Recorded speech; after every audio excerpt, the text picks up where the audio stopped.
A very good evening. You're watching Primetime News here on TV1. This is News First, where the people come first. I'm Mariam Gunavijaya. We start off with a look at your headlines.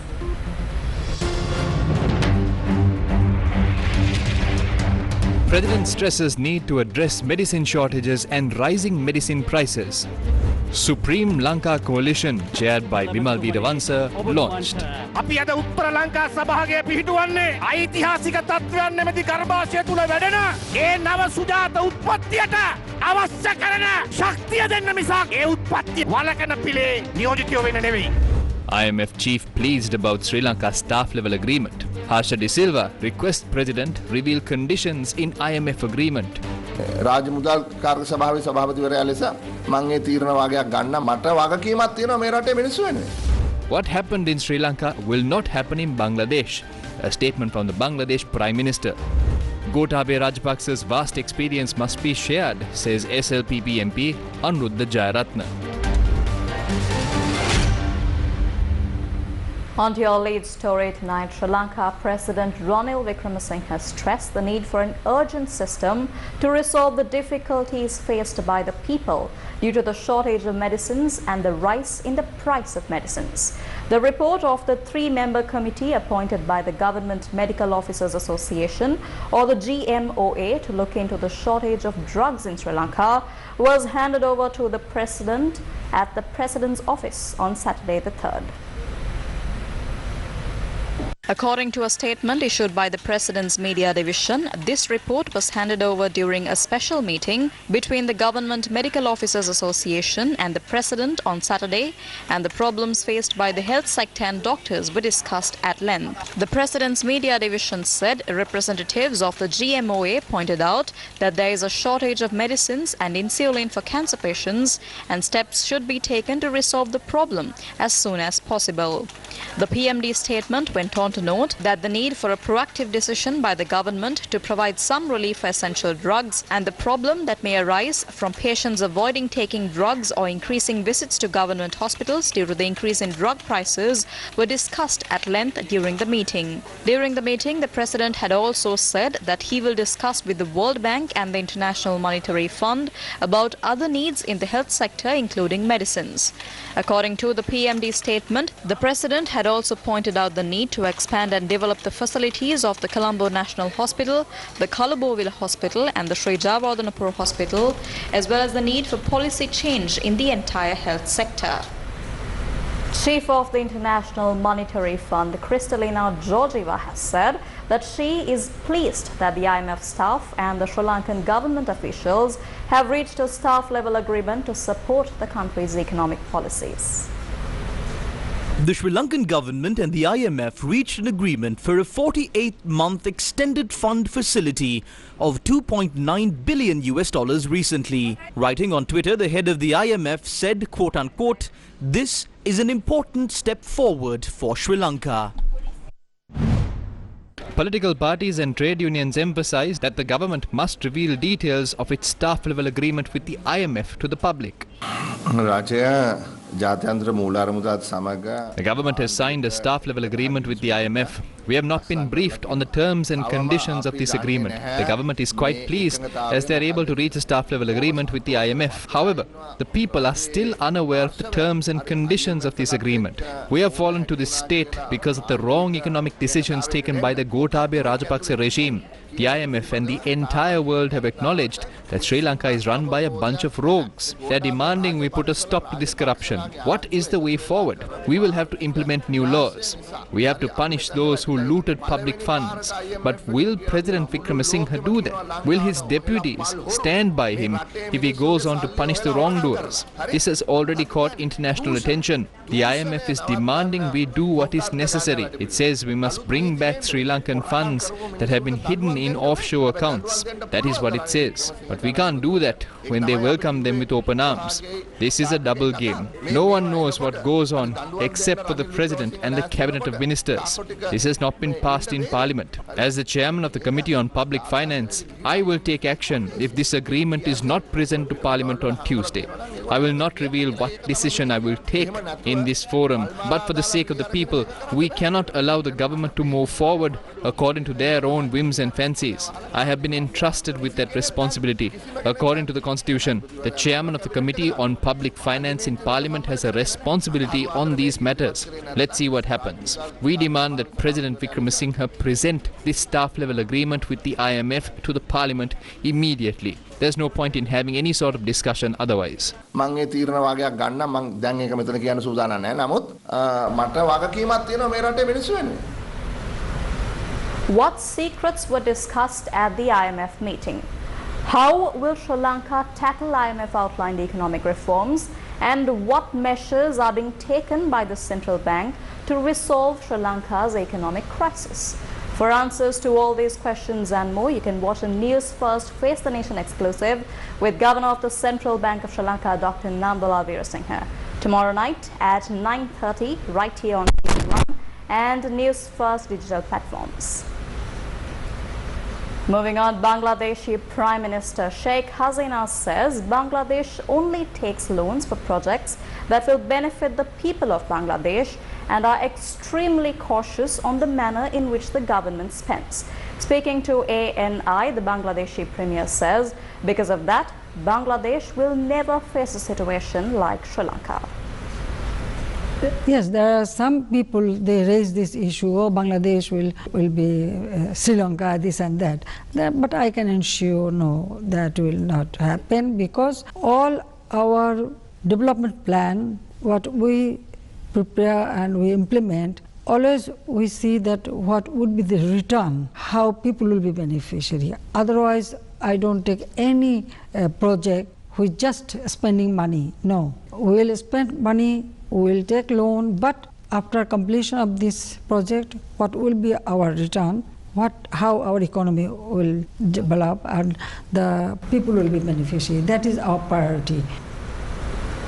A new alliance of independent parties named the Supreme Lanka Coalition was launched on Sunday at the National Youth Service Council in Maharagama.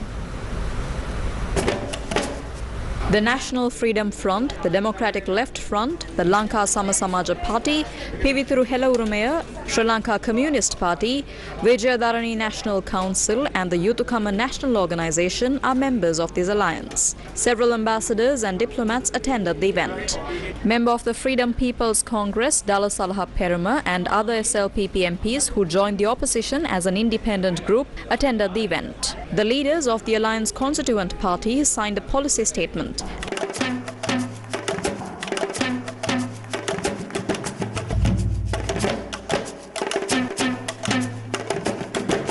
Thereafter, the name of the alliance and its office bearers were announced. Uttara Lanka Sabhakaya Janagata Vanavakai Sabhapati Vimal Veeravansha Maduduman Uttara Lanka Sabhagaya Lekam Visesajna Vaidya G. Veerasinghe Matuman Jatika Sangvidayaka Vasudeva Nanayakara Maduduman Niyojya Sabhapati Mahacharya Tissa Vitarana Maduduman Niyojya Sabhapati Udaya Gammampila Maduduman Janata Niyaya Patre Pettakata Dala. These leaders denied the people's mandate. They carried out the mandates of their parties and their families, suppressing the well-being of the people. We got on the wrong bandwagon, but we removed ourselves from them and now we are moving in the right direction. The family regime is over now. The latest headline is that the government is obtaining loans from China, India and the IMF. We have to repay these debts in dollars and we have to pay interest too.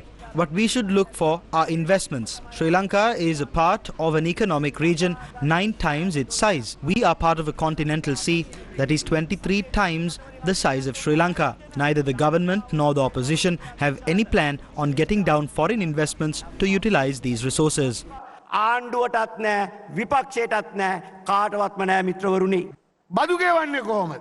අපි ගෙවනවා බදු වලින්. How are taxes paid? We pay 85% of taxes while the rich pay only 15% of the tax income in Sri Lanka. We have to pay 90 now. Is this how we are to face this crisis? We reject this proposal. We demand that every man must carry their weight equally in a just manner. The Global Financial Integrity Report says $45 billion have exited the Sri Lankan economy due to the fraudulent transactions within the last 9 years. Every single government piggybacked on the rich and sought after their needs. The millionaires converted their rupees into dollars and moved them out of Sri Lanka, both legally and illegally.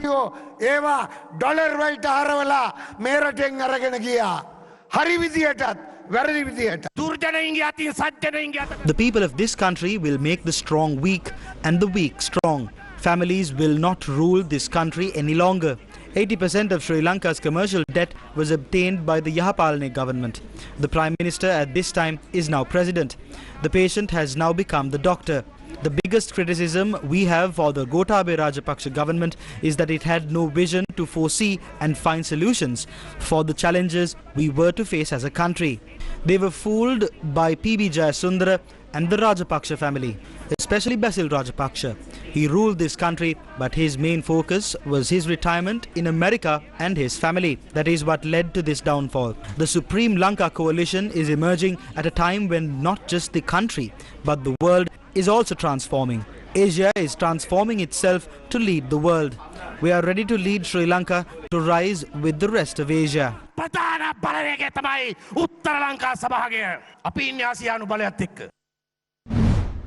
Journalists questioned parliamentarian Anuradha Jayaratne on the political future of former President Gotabaya Rajapaksa at the launch of the Supreme Lanka Coalition. He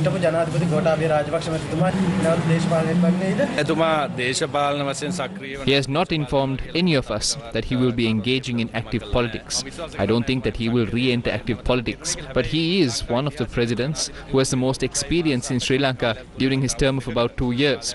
Therefore, we need to get him involved with the next generation so that he can share his experience with them. I believe that is what will be happening. Meanwhile, opposition leader Sajit Premadasa says the current government is paving the way for the Rajapaksa regime to regain political power in Sri Lanka.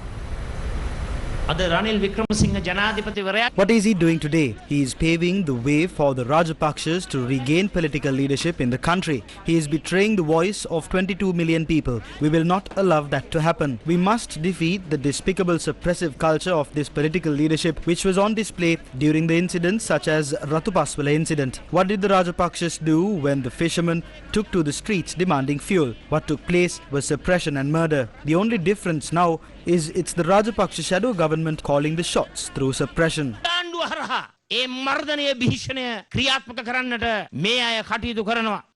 The opposition leader made these remarks at a Kadana party meeting of the Samagi Jana Balawegaya. The Movement for People Council spoke about the acts of suppression by the Wickremesinghe government at a media briefing on Sunday. They have to protect the rights of the people if the people are to raise their concerns regarding these agreements. But what they want to do is silence the voice of the people. They cannot protect the rights of the people and agree to these conditions at the same time. Instead of siding with the people, they are trying to sell off education, health and state assets. They have decided to deny the rights of the people. This is what we protested against. The convener of the Inter-University Students' Federation is still being held under detention orders. He has not been presented to any court of law. We advise Ranil Rajapaksa to release Wasantha Mudalige and the rest of the student leaders. We saw the ever so innocent Gotabaya Rajapaksa sneaking into the country and being escorted into his palace. At the same time, the so-called terrorist IUSF convener and the rest of the student activists have been kept under detention orders. The president says, what else is there left to do but to suppress? We didn't start this struggle to play hide and seek with the government. The voice of the people led to the Aragale. The people demand justice. Remember that.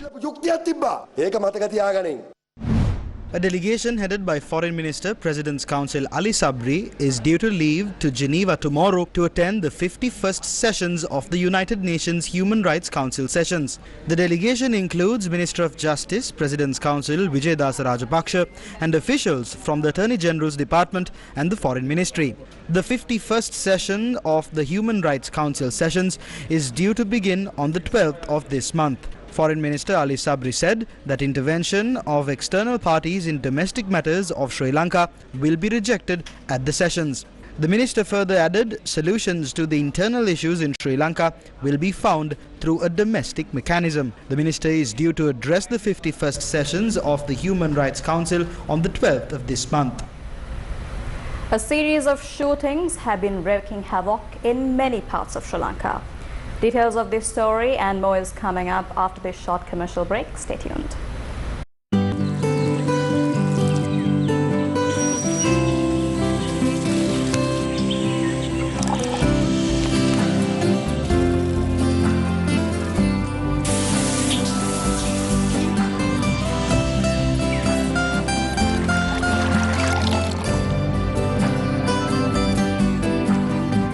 නිවෙස පුරා ගලන මේ සතුට සුරක්ෂිත කරන්නේ Eslon Insight. Eslon ජීවයයි ජලයේ ජීවිතේ. Welcome back. You're watching Primetime News on Newsfirst. Moving on with more local developments. Secretary of the Sri Lanka Petroleum Private Tank Owners Association, Shanta Silva, commented on delays in fuel distribution. He blames the new method of ordering fuel after depositing a sum of money as the reason for the delays. The COD facility that was granted by the Ceylon Petroleum Corporation was suspended, and a mechanism where money must be paid first before the fuel is dispatched has been introduced. What has happened is now there is a delay in placing orders, and that has resulted in a delay in distribution. Meanwhile, Minister of Power and Energy Kanchana Wijesekara has discussed with officials with regard to the distribution of fuel without shortage in the coming week. The Ministry of Energy said that special attention was paid to the existing fuel stocks as well as the fuel stock produced daily by the refinery. Special attention has also been paid to fulfill the needs of agriculture, fisheries and other industries and public transport. It seems like there is going to be no fuel now. We won't be able to do our jobs if there is no fuel. The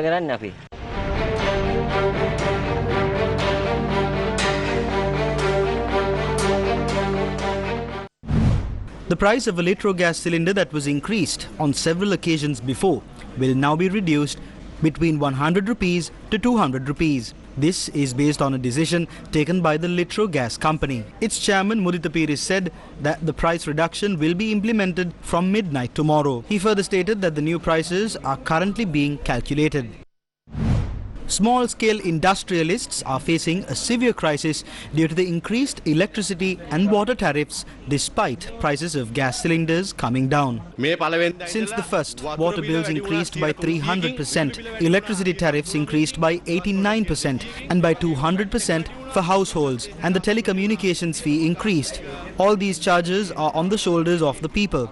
An electricity bill of 3,800 rupees in August is now 6,300 rupees. How can the people pay these? The All Ceylon Communication Owners Association commented on the increase in telecommunication charges from Monday. We are not a burden to the government, but the government is a burden to us. We are not ready to carry burden that you unload on us. We know that the government has no money. How did they lose money? It is useless to come to the media every day and talk about our sorrows. Solutions for them should be suggested. If the money was lost by stealing and by obtaining commissions, who did those? We need to find the people who stole these and find a way to recover the money from them. We are now being punished for the mistakes of cynical rulers. The situation surrounding the fertilizer crisis remains unresolved. This is how cultivations in Uva Paranagama have been destroyed because the farmers had neither received fertilizer nor pesticides on time.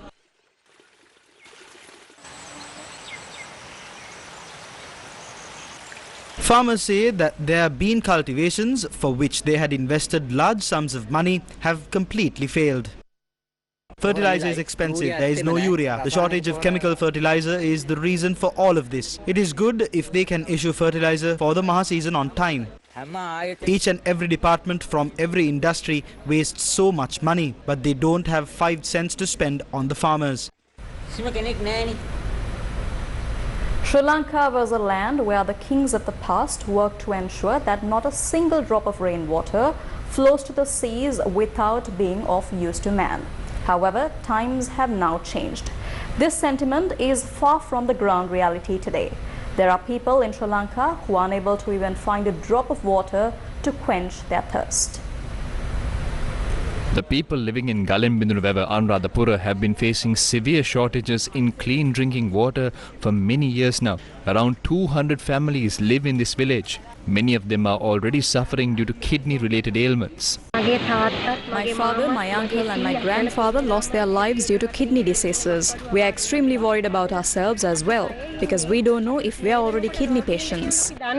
People from this village have to travel about 4 kilometers to find drinking water. We have to spend about 2 to 3 hours just to get water. We have to stay in queues to get water.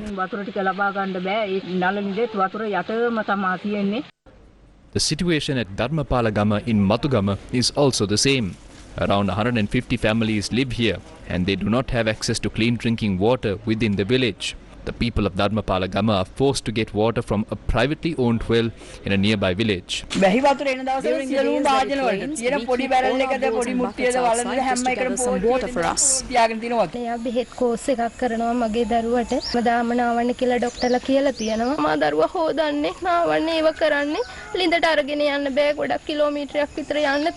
The villagers attempted to build their own well, but that too had come to a halt as they had not been able to secure adequate funds to complete it. The entire village is suffering without water. Not a single politician cares about our issue. They promise they will fix this every single time, but we still haven't received water.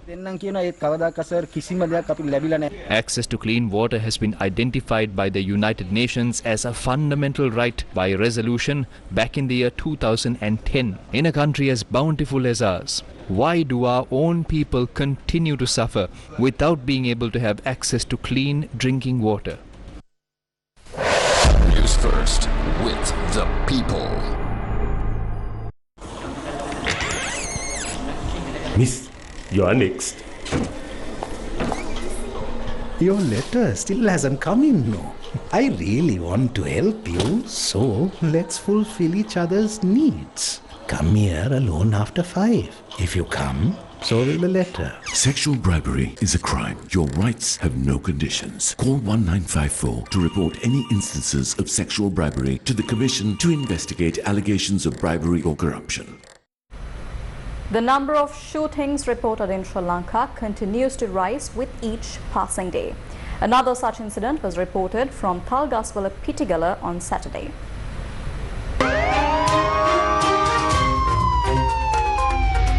Crime Watch. A 31-year-old man has passed away in a shooting that took place in Pitigala, Thalgaswala. Police said that he was shot on Saturday afternoon while returning home on a motorcycle. The shooting was carried out by a person who was hiding in a deserted area. The victim was admitted to the Alpitia hospital and later transferred to the Karapitia Teaching Hospital where he succumbed to his injuries. The deceased was a moneylender and the police said that a dispute regarding a monetary issue had led to the shooting. Further investigations into the incident are underway. A series of shootings have been wreaking havoc in the southern province since late. 6 shootings that occurred during the past 5 weeks in Ambalangoda alone had claimed the lives of 7 people. Senior DIG in charge of the southern province, Ajit Rohana, said that a special police team with 40 police officers have been assigned to carry out a special investigation into these crimes. Crime Watch. A youth has died after falling into a waterfall in Haldamulla after attempting to take a selfie.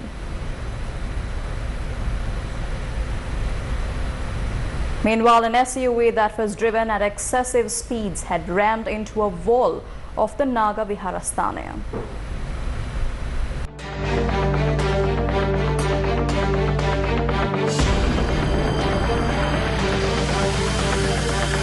The vehicle travelling at excessive speeds from Mirihana to Pitakotte had rammed into a wall at the Nagaviharaya in Kotte. The vehicle had also damaged a house and a shop in the area.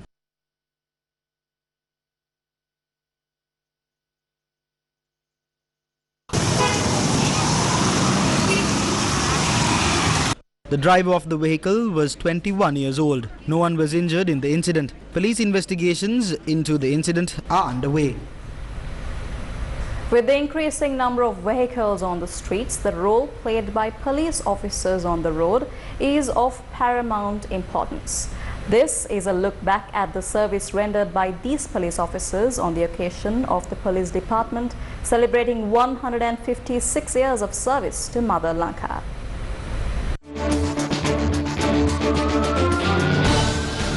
The People's Police. We often meet policemen during our daily commutes. They serve the people during heavy rains and even under the scorching sun. They work day and night to keep us safe. The service provided by police officers have prevented many accidents and saved countless lives. There are around 8,600 policemen attached to the traffic division across 605 police stations in the island. The Sri Lanka Police is in the process of implementing a system that allows citizens to pay fines instantly when they commit a traffic violation. We are planning on implementing a system in the near future that allows a driver to pay fines instantly when they commit a motor traffic violation. We plan on implementing a merit system as well. Did you know that Sri Lanka Police now possesses equipments that allow them to identify if a motorist is under the influence of any illegal substances? The Drug Enforcement Unit of the Sri Lanka Police is currently testing the new equipment that allows us to identify if any motorist is under the influence of any banned substances.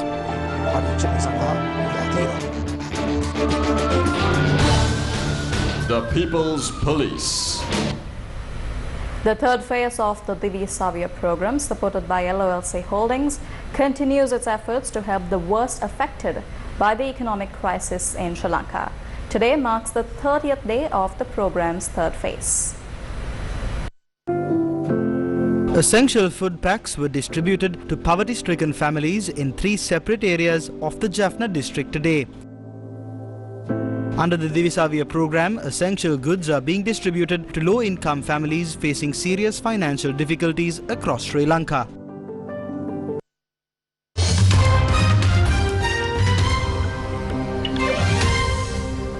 On to some international news. Ukrainian President Volodymyr Zelensky says Russia wants to destroy the normal life of every European citizen. Ukrainian President Volodymyr Zelensky in his regular address on Saturday said, quote-unquote, "It is trying to attack with poverty and political chaos where it cannot yet attack with missiles." He was speaking hours after Russia said that its main gas pipeline to Europe would not reopen as planned. Europe accused Russia of using its gas supplies to blackmail Europe amid the Ukraine conflict, which Moscow denies. Energy prices have soared since Russia invaded Ukraine on the 24th of February, and scarce supplies could push up costs even further. There are growing fears families in the European Union will be unable to afford the cost of heating this winter. Governments across the continent are contemplating what measures to take to alleviate the crisis. Germany, one of the countries worst affected by the Russian supply disruption, announced a 65 billion euro package of help on Saturday. Chancellor Olaf Scholz said Russia was no longer a reliable energy partner. The United Nations Food Prices Index has fallen for the 5th month in a row, in a sign that one of the main pressures pushing up the cost of living around the world could ease. The index fell to 138 in August and is now lower than it was before Russia's invasion of Ukraine. The countries were both major exporters of crops, including sunflower oil, corn and wheat. The United Nations Food and Agricultural Organization says July's UN-backed deal to reopen Ukrainian ports has eased cereal and vegetable oil prices. That has meant more supplies have been able to reach international markets. Taking a look back at a tragic incident from Haldamulla in Sri Lanka, a youth has died after falling into a waterfall in Haldamulla after attempting to take a selfie. The youth had visited a small waterfall in the Libam section of the Haldamulla Udavaria estate last afternoon with 2 of his friends. His friends say the youth had attempted to take a selfie near the waterfall when he slipped and fell into the waterfall. He was married to my daughter. He is the one who attempted to take the photograph. His friend had asked him to come back, but he insisted on taking one more picture, and that's when he slipped and fell. Following rescue efforts by police and area residents, the lifeless body of the youth was found 200 meters below the top of the waterfall. The deceased, a 24-year-old, was a resident of Gurutalava. He entered into marriage just 6 months ago.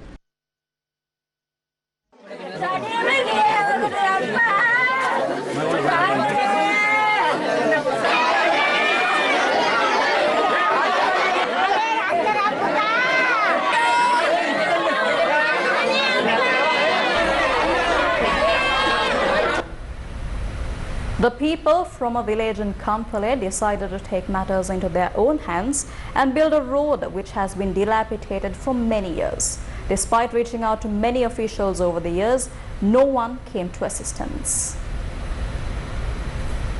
For years, the route from Kantale town leading to Sinipura, Talgaswaba, Agbopura, Agbogama and Rajavaba villages has been dilapidated. Although this road is only around 7 kilometers long, the villagers were forced to travel 20 kilometers due to this situation. After several failed attempts to convince the authorities to take action, today the villagers got together and started to build the road.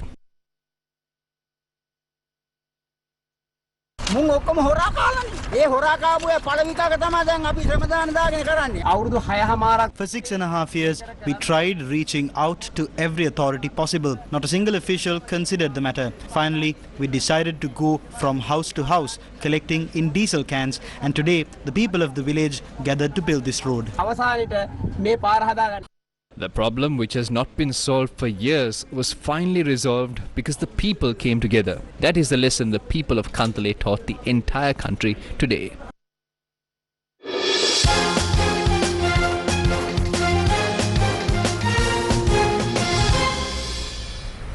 On to some sports news, veteran Bangladesh wicketkeeper batsman Mushfiqur Rahim took to social media to announce his retirement from T20I cricket on Sunday.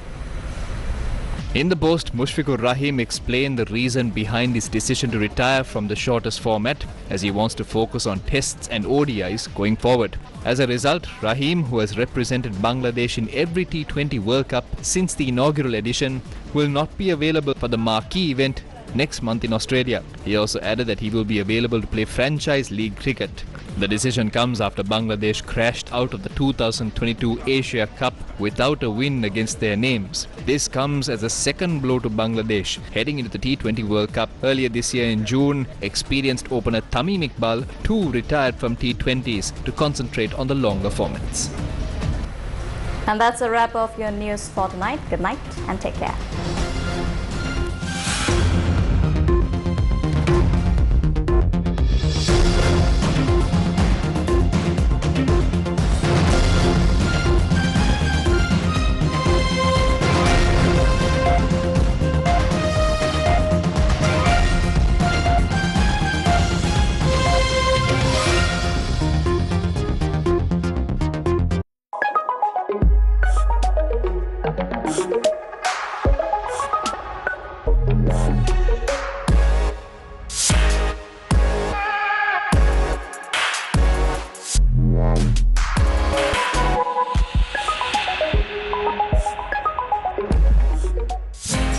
TV1 රැස් විහිදෙන ජීවිතේ.